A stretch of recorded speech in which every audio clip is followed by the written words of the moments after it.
दोस्तों आज का जो हमारा प्ले है उसका नाम है the rime of the ancient mariner. Samuel Taylor Coleridge ने इसको लिखा है। ये जो पोइम है इसका सबसे पहले आपको मैरिनर का मतलब समझा दूं। मैरिनर का मतलब होता है वो आदमी जो पानी में कश्ती या जहाज चलाता है। इस पोइम को 7 पार्ट्स में लिखा गया था। सबसे पहले इसको 1798 में लिखा गया था और 1798 में इसको पब्लिश किया गया था। ये एक लॉन्ग पोइम है जिसको बैलिड फॉर्म में लिखा गया है। एक एशियन मैरिनर होता है जिसकी आंखें बहुत ही ज्यादा चमकदार होती हैं। जो भी आदमी उसके पास से गुजरता है ना तो वो उसको अपनी स्टोरी बताना शुरू कर देता है। एक गेस्ट जो वेडिंग पे जा रहा है, वेडिंग पार्टी पे, तो वो उसको रोकता है, उसे अपनी कहता है कि मेरी स्टोरी सुनो। तो वो कहता है मुझे जल्दी है जल्दी है, लेकिन वो उसको रोकता है। जब वो गेस्ट उसकी आंखों की तरफ देखता है ना, उसकी चमकदार आंखें होती हैं, तो वो उसकी बात सुनना शुरू कर देता है क्योंकि उसकी जो आंखें हैं ना वो जादू वाली होती हैं।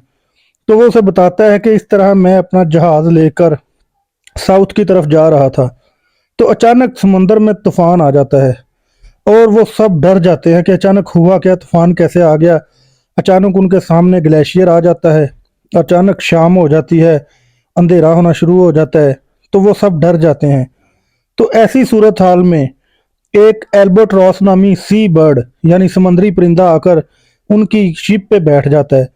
तो सब कुछ अच्छा होना शुरू हो जाता है, यानी वो ग्लेशियर आगे से हट जाता है, मौसम साफ हो जाता है और वो सब बड़े खुश होते हैं कि चलो जो बुरा वक्त था वो गुजर गया।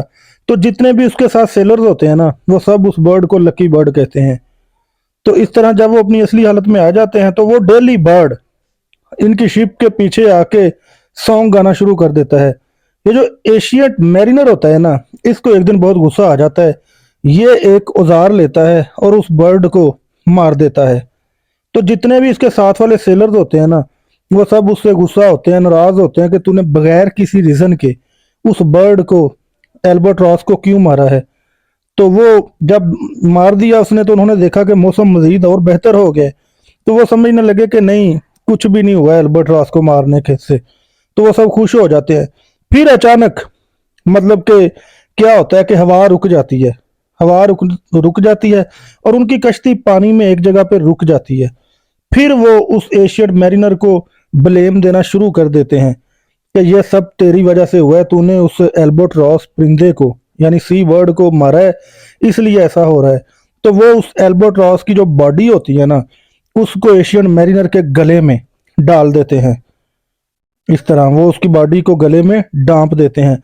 अब उनको बड़ी प्यास लगी हुई है, उनको पीने वाला पानी नहीं मिल रहा, उनके गले से आवाज निकल नहीं रही, उनका गला खुश्क हो जाता है। तो जो सब बड़े परेशान होते हैं। तो इस तरह जो एशियन मैरिनर होता है ना वो देखता है कि उसे दूर एक शिप नजर आती है।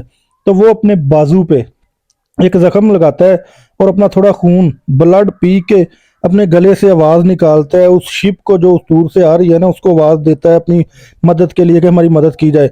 तो वो सब बड़े खुश होते हैं कि उसने मदद के लिए पुकारा है। लेकिन असल में ये जो शिप होती है ना ये गोस्ट की शिप होती है, यानी जादू की शिप होती है। तो असल में जब ये देखते हैं ना तो इनकी अपनी सिर्फ बोट, इनकी शिप पानी में रुकी होती है, हालांकि वो जादू वाली शिप जो होती है ना वो इनकी तरफ आ रही होती है। उस दूसरी शिप पे सिर्फ 2 लोग होते हैं जिनमें एक का नाम होता है डेथ, दूसरी का नाम होता है लाइफ इन डेथ। अब ये जो डेथ और लाइफ इन डेथ होती है ना ये एक डाइस गेम खेलते हैं कि जो शिप पे यानी एशियन मैरिनर शिप है वो लोग बचेंगे या नहीं बचेंगे, इन पे वो डाइस गेम प्ले करते हैं। तो इस तरह जो लाइफ इन डेथ होती है ना वो एशियन मैरिनर की लाइफ को विन कर लेते हैं, यानी एशियन मैरिनर बच जाएगा। लेकिन जो डेथ होती है ना वो सेलर्स को विन कर लेती है, तो सेलर्स यानी सबको मरना पड़ेगा। तो इस तरह लाइफ इन डेथ जो है वो एशियन मैरिनर को जीत लेती है। लेकिन उन सबको पहले ही प्यास लगी होती है, वो मर रहे होते हैं। तो आधे तो कोस भी रहे होते हैं एशियन मैरिनर को कि वो यानी उसकी वजह से सब हुआ है। इस तरह आहिस्ता आहिस्ता वो सब मर जाते हैं और एशियन मैरिनर लाशों के दरमियान गिरा होता है। तो वो अभी जिंदा है क्योंकि उसको लाइफ इन डेथ ने जीता हुआ है। तो वो अपनी नज़रों को आसमान की तरफ करता है, यानी हेवन की तरफ करता है और दुआ के लिए बोलता है, लेकिन उसके मुंह से कोई लफ्ज़ नहीं निकलता, कोई फ़ायदा नहीं होता। तो इस तरह अचानक रात हो जाती है, अंधेरा हो जाता है। तो चांद की रोशनी में, मून लाइट में खूबसूरत समुद्री सांप उनकी कश्ती के पास तैर रहा होता है।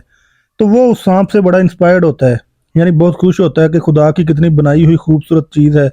जैसे ही वो ये सोचता है तो उसके गले में जो एल्बर्ट्रॉस परिंदे की बॉडी थी वो गिर जाती है समंदर में और डूब जाती है। अब मैरिनर जो होता है ना वो दुआ कर सकता है, जैसे उसको उसके गुनाहों की माफ़ी मिल गई हो। तो मैरिनर को नींद आ जाती है और वो सो जाता है। लेकिन जब वो जागता है तो वो क्या देख रहा है कि सब जिंदा हो रहे हैं, यानी सब में जान आ रही है, सब लाशें खड़ी हो रही हैं। एंजल आ गई है, वो अपना काम करने लगी है, वो लाशों को खड़ी कर रही है। सब लाशें तो जो थी वो मैरिनर को घेरे हुए हैं, तो लाशें चलना शुरू कर रही हैं। तो इस तरह वो एक दूर से एक और बोट शिप देखता है, और वो जो शिप होती है ना उस पे तीन लोग होते हैं, एक पायलट, दूसरा पायलट का सन, और तीसरा हर्मिट। हर्मिट जो होता है ना ये एक ऐसा आदमी होता है जो फ्यूचर की प्रोडिक्शन करता है। जब वो शिप इनके पास आती है तो एशियन मैरिनर जो होता है ना उसका जो शिप होता है ना वो डूब जाता है। तो इस तरह एशियन मैरिनर जो होता है ना ये पायलट की शिप की मदद से बच जाता है और खुद को भी और पायलट के बेटे और उस यानी हर्मिट को भी बचाता है। तो इस तरह ये ज़मीन पर पहुंच जाते हैं। तो एशियन मैरिनर जो होता है ना ये हर्मिट को कहता है कि इस तरह उसे किस तरह यानी उसको तौबा मिली है, उसने गुनाह किए थे। तो हर्बर्ट जो होता है ना वो उसकी पूरी स्टोरी सुनता है। तो इस तरह एशियन मैरिनर जो होता है ना वो मतलब कि जब नींद से जागता है ना ज़मीन पर आ जाता है, तो ये स्टोरी सारी वो बता रहा है उस गेस्ट को कि इस तरह वो बच गया, उसने पायलट और दूसरे उसके बेटे को बचाया। इस तरह वो गेस्ट जो है ना उसकी स्टोरी सुन के वो पार्टी पे नहीं जाता, वेडिंग पार्टी पे, वो वहां से चला जाता है। और उसकी आंखें जो होती है ना वो रो पड़ती हैं, नम हो जाती हैं उस गेस्ट की। तो इस तरह इस जो स्टोरी का पोइम का थीम है ना वो यही है कि हमें अल्लाह ताला की हर बनाई हुई चीज़ से प्यार करना चाहिए, उसकी कदर करनी चाहिए। क्योंकि उस एशियन मैरिनर ने मतलब कि उस सी बर्ड को यानी जैसे ही मार दिया तो उन पर सख्तियाँ आनी शुरू हो गई थी। तो क्योंकि इसका मकसद ही यही है इस पोम का समझाने का कि इंसान को अल्लाह ताला की बनाई हुई चीज़ों से प्यार करना चाहिए।